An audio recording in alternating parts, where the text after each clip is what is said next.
Et bonjour à tous et bienvenue pour l'émission du mercredi 31 août 2022. Bienvenue pour votre dose d'actu NFT et Play to Earn quotidienne. J'ai écouté vos avis, j'ai décidé de conserver les deux formats en une seule vidéo, à savoir les NFT et les Play to Earn. Et ceux qui sont intéressés par l'une ou l'autre des catégories pourront du coup couper court à l'autre.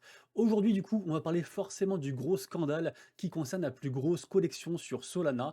On va également parler de Vitalik, de convention de Metaverse, de OpenSea, du top des collections, des mints du jour. Et côté Play to Earn, on parlera également du top de ce qui marche actuellement, du top tendance et du top gainer en termes de tokens.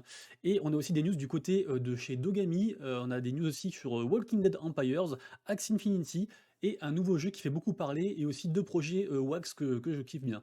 A tout de suite.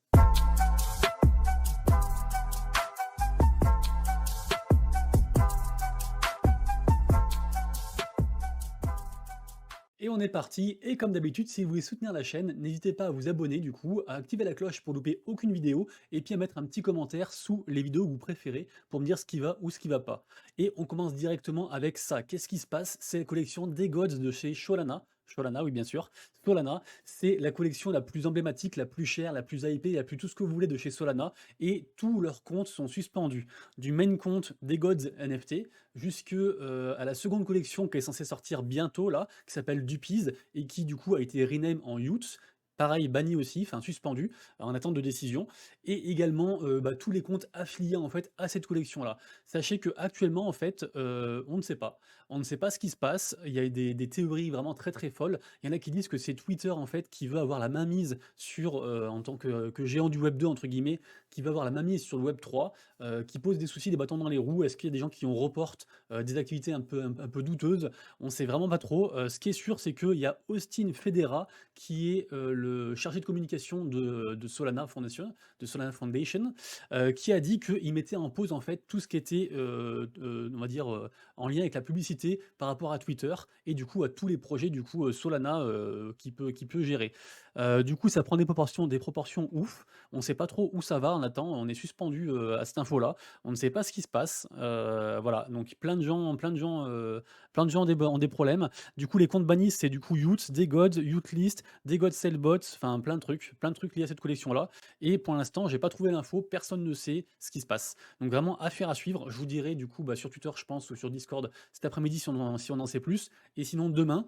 En tout cas, ce qui est sûr, c'est que les gens du Web3 s'allient un petit peu contre Twitter et sont en train de faire des espèces de, comment dire, de posts ou de messages en fait pour faire remonter à Twitter à base de likes, à base de libérez-les, à base de choses comme ça. Donc on verra où ça en est. Est-ce que ça va entacher le mint du coup du début du mois prochain pour la collection Youth? Je ne sais pas. En tout cas, le prix du floor price et des gods n'a pas bronché.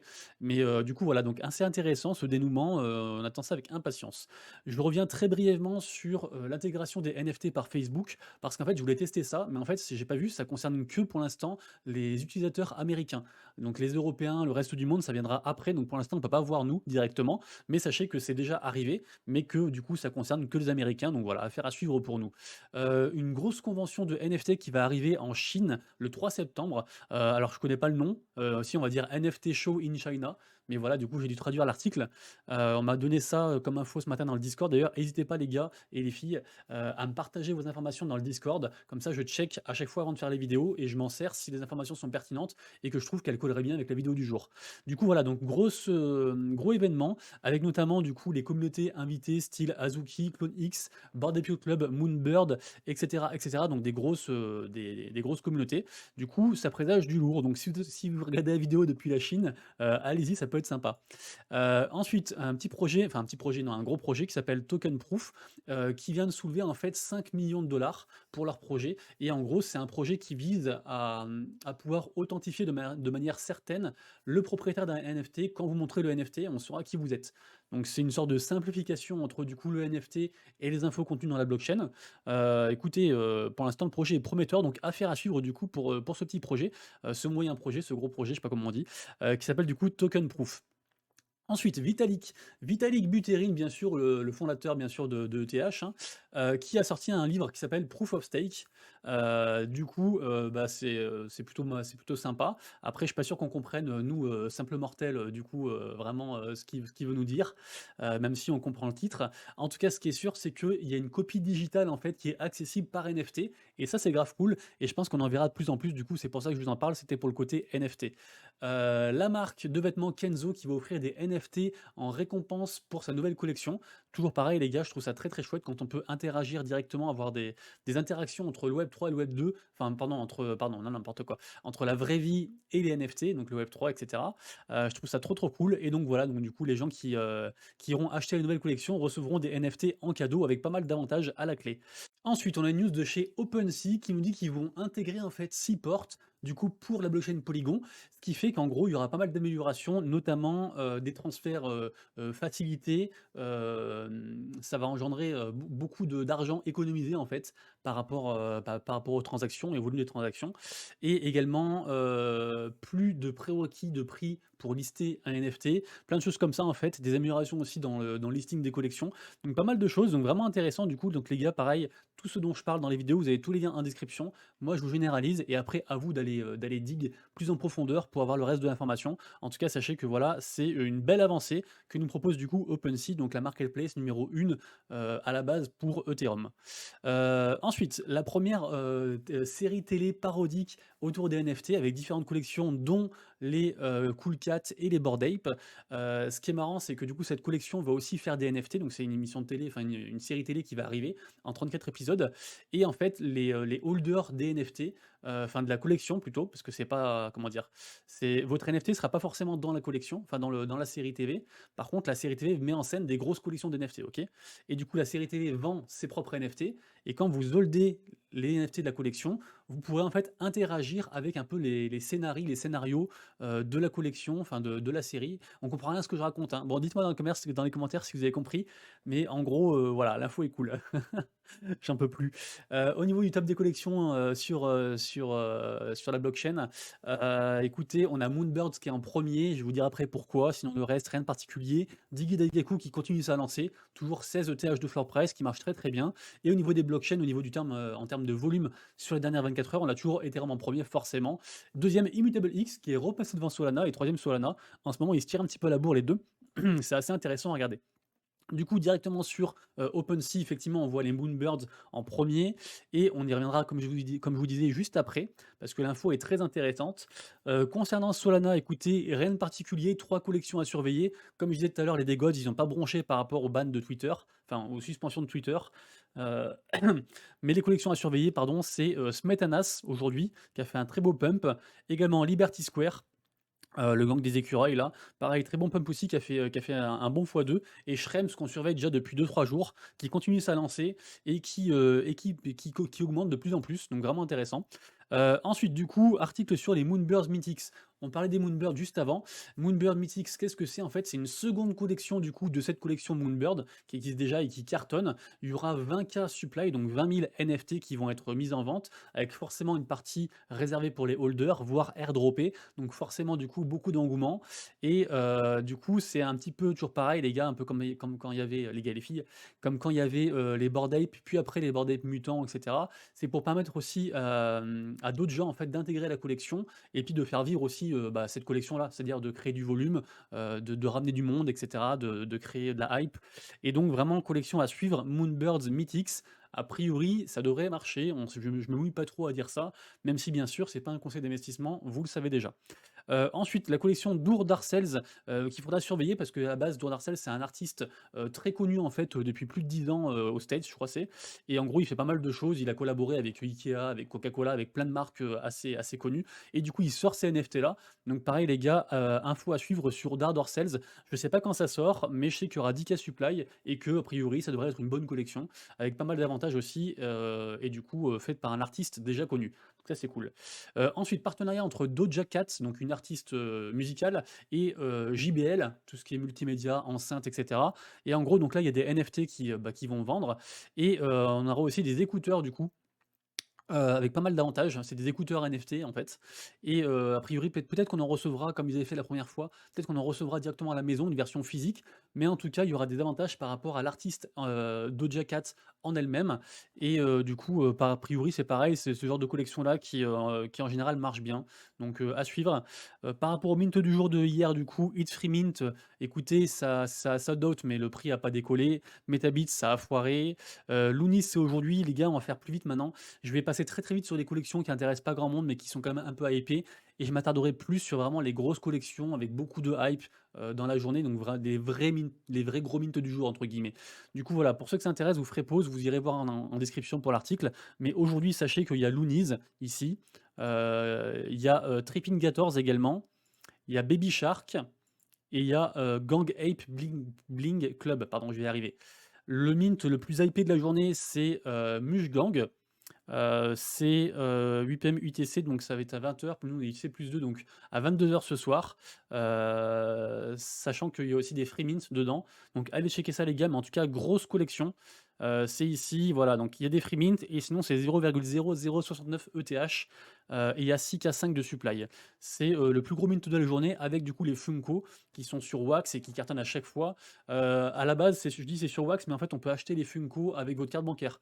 Donc ceux qui s'y connaissent pas trop, ils peuvent très bien dépenser en dollars et ils recevront ça. Et par contre, le jour où ils voudront le vendre, et effectivement, ce sera en wax. Donc les Funko, donc du coup des collectibles, du coup là, avec DC Comics et du coup Batman. En gros, et c'est tout à l'heure du coup à 2 p.m. ET, je sais plus comment ça fait. Ça doit être 21h, je crois, un truc comme ça. En tout cas, fin d'après-midi ou fin de journée. En général, enfin, c'est pas en général, c'est ça a toujours tout sold out. C'est des collections qui s'arrachent et qui prennent beaucoup de valeur en termes de rareté et en termes de prix. Donc affaire à suivre, mais en tout cas, ce sera forcément une réussite de mon point de vue subjectif qui n'est pas un conseil financier. Laissez-moi tranquille. Demain, il y aura Super Soldiers, il y aura Project Kaito, il y aura Acid Monkeys et il y aura Trappin' Trailer Park Turtles en mint du jour. Côté GameFi, tout est dans le rouge, mais c'est un petit rouge avec que des moins 4% au max, à part pour Ultra qui continue à descendre. Je ne sais toujours pas pourquoi. Et le token quand même de la plateforme Vulcan qui continue à performer, plateforme qui propose différents play to earn sur mobile, qui marche bien. Au niveau du top tendance sur les play to earn, top 1 et 2, on a toujours Monstera et Dorak. Donc ça ne bouge pas par rapport à hier. En top gainers, on a Baseball Superstars qui est un jeu de baseball, bravo. C'est live et c'est un free-to-play. On a en 2 Coin Pirates, qui est, un petit jeu un petit click to earn en fait sur Wax, sur le thème des pirates forcément. Et en troisième position, on a, Rugged Revenants qui est une pre-sale sur un projet de Solana, enfin qui est sur Solana. Ce sera un free to play, MMO et avec du PVP et de l'aventure, un truc un peu classique. Je vous l'ai pas dit, mais, Baseball Superstars, c'est sur la blockchain C2X dont je parle de temps en temps vu que Idle Lucas est sur C2X. Et en gros, bah, du coup, tous ces jeux-là en fait permettent de cumuler du token C2X et après de le vendre sur différents exchanges. Mais c'est un peu une plateforme un peu tout en un sur tout ce qui est gaming. Donc pareil, je suis pas trop sur cette plateforme-là, mais c'est intéressant et je pense que c'est à checker. Grosse news pour Dogami, puisque on pourra tester le nouveau jeu Dogami. Alors je dis on, mais en fait ce sera 100 testeurs parmi les plus gros holders entre les whales et ceux qui ont les premiers NFT. Mais en tout cas, voilà, on en saura plus. Ça démarre le 14 septembre et du coup, on aura forcément des leaks du coup des joueurs. Et Dogami qui est un très bon projet selon moi et qui est vraiment un truc à surveiller. Gala Games qui nous permet de tester le jeu Walking Dead jusqu'à aujourd'hui inclus. Donc on peut le télécharger directement via le site officiel. Je vous mettrai le lien en description. Ici, c'est écrit Download Launcher.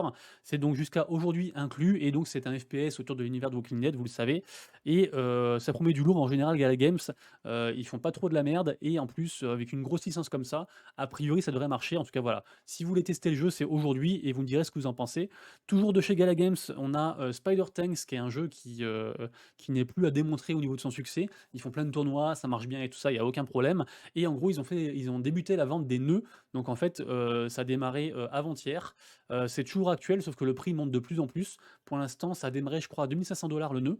Et là, je crois que c'est quasiment à 5000 $, donc ça a quasiment fait x2. Forcément, ça augmente de plus en plus. Et en gros, c'est un peu une solution pour gagner de l'argent passivement par rapport à un projet. Et donc, du coup, voilà, renseignez-vous ceux que ça intéresse, si ceux qui croient au projet, ça peut être un bon truc. Aujourd'hui sur Wax, on a, le jeu Castles qui propose ses bundles de barons. Alors c'est pas pour tout le monde, hein, il y en a que 25 et ça coûte quand même 325 $. Ce sera, dans, c'est pas marqué? C'est dans 5h40. Donc c'est à 20h ce soir du coup. 20h ce soir pour ceux que ça intéresse. Sachez que j'ai appris que le jeu avait pas mal de baleines dessus, donc il y a moyen que ça marche bien. Après, est-ce que c'est pas des bots qui vont tout acheter? Je ne sais pas. Moi, j'en prendrai pas parce que c'est trop cher par rapport à mon budget. Mais en tout cas, voilà, c'est un projet que je surveille et dans lequel je suis. Et je vais peut-être faire une vidéo dessus d'ailleurs. D'ailleurs, je vais aussi faire une vidéo, je pense, sur Nova Rally. C'est un jeu de course sur Wax, pareil. Ils viennent de faire une nouvelle mise à jour avec un nouveau token. Donc renseignez-vous si vous voulez, mais en gros, c'est un jeu de voiture un peu science-fiction qui marche pas mal et qui a beaucoup de hype, une belle commu aussi, donc affaire à suivre du coup pour Nova Rally sur Wax. Et je pense que je vais faire une vidéo dessus parce qu'en fait, on a un programme avec les ambassadeurs Wax et ils nous demandent de faire du contenu dessus. Donc du coup, ça peut être l'occasion de jumeler un peu les deux trucs, vu que c'est un projet qui m'intéresse. Axie Infinity, encore un débat sur Axie Infinity. Il se passe des choses bizarres, notamment une adresse qui a 55% de la supply des SLP, sachant que c'est pas une adresse de Sky Mavis, donc la société qui gère Axie, parce que en fait, ils n'ont pas de SLP. Les SLP ne sont que créés par les joueurs, donc c'est les joueurs qui possèdent. Et donc il y a quelqu'un, on ne sait pas qui c'est, qui possède plus de la moitié de la supply, et donc il pourrait très bien manipuler le cours, voire prendre le contrôle de la blockchain, le contrôle du token. Donc c'est très problématique, mais écoutez, pour l'instant les gens ne sont, enfin ça leur en touche une sans faire bouger l'autre. Donc bon, affaire à suivre par rapport à ça. Mais sachez que si vous êtes sur Axie, il y a quelques menaces et qu'il y a quelques zones d'ombre qu'il faudrait éclaircir, même si Axie, je dis toujours, c'est un projet auquel je crois très très fort et je soutiendrai toujours Axie vu que c'est le jeu qui m'a permis de partir de la police pour entrer dans le Web 3. Un autre projet qui s'appelle League of Kingdoms avec leur token Loka qui fait une très belle poussée. C'est un projet avec pas mal de hype. Je trouve pas le projet foufou, enfin en tout cas niveau design c'est des armées genre qui se déplacent de manière très moche, très linéaire en fait sur une carte pour combattre d'autres trucs. Donc j'ai pas trouvé ça fou, après peut-être que c'est juste une alpha ou quoi. En tout cas, les gens adorent, le token a fait un bon plus 25%, continue à performer, ça fait déjà 1 ou 2 semaines que je surveille ce projet-là et qui marche pas mal. Donc du coup, je vous le rappelle les gars, League of Kingdoms, et c'est sur la BSC. Et ensuite, pour finir, forcément des nouvelles du Tamadodge. Le Tamadodge qui fait un petit ralentissement, là, qui stagne un petit peu vers 9,6 millions de dollars de levée de fonds, ce qui reste énorme, mais il leur manque encore 10 millions par rapport à l'objectif. Donc du coup, on continuera à suivre ça. Pour l'instant, j'en ai toujours pas racheté, mais voilà, je suis ça avec impatience. Les amis, c'est tout pour moi. On se retrouve demain pour la prochaine vidéo Actu NFT, Play to Earn et Metaverse. Merci beaucoup d'avoir suivi, merci de votre soutien, des commentaires, de l'amour que vous portez à la commu et aux vidéos, et c'est un plaisir de vous régaler. Et du coup, bah, à demain. Et jusque-là, prenez soin de vous, de vos proches et de vos wallets. C'était Monsieur Rabbit. Ciao, ciao.